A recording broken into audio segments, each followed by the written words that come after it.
Mga boss, good morning sa inyo. Meron tayong Mitsubishi Triton dito. Check vehicle in limp mode.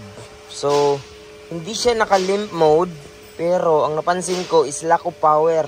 Every time na magbo-boost ako, walang response ang makina at saka ang bagal ng usad. Ang napansin ko is hindi gumagana yung turbo actuator.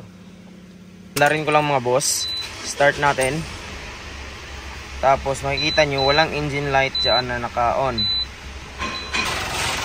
At ito yung turbo actuator. Kung makikita nyo yung rod na yan, dapat yung rod na yan ay gagalaw every time na mag-gugutin ko yung vacuum hose.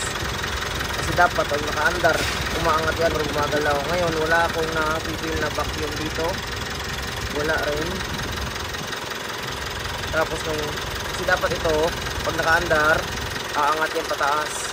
So yan ang operation yan ng actuator na yan. Tapos nung tinignan ko rito, meron akong vacuum. Ayan o. So okay ang supply ko may. Ngayon, ito, ang suspensa akong sira, kaya hindi ko magana.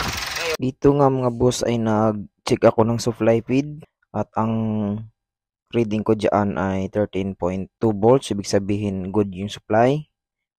At ito naman yung control side, 4.2. It means all good. Hindi siya close to zero dahil ito ay full speed modulation. Nagbabago ang voltage ang depending sa engine demand.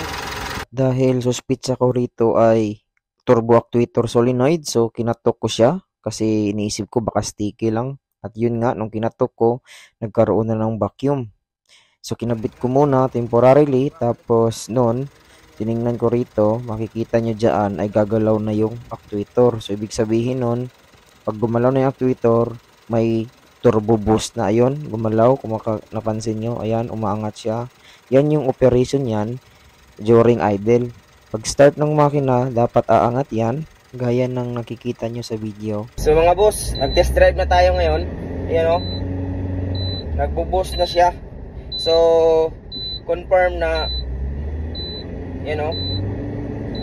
may hatak na ang lakas na ng response ng makina. So ngayon, confirm yun na sira yung turbo actuator solenoid. So, rekomendahan natin to, total under warranty naman. So, yun lang mga boss. Thank you sa panonood and see you sa next one. Bye-bye.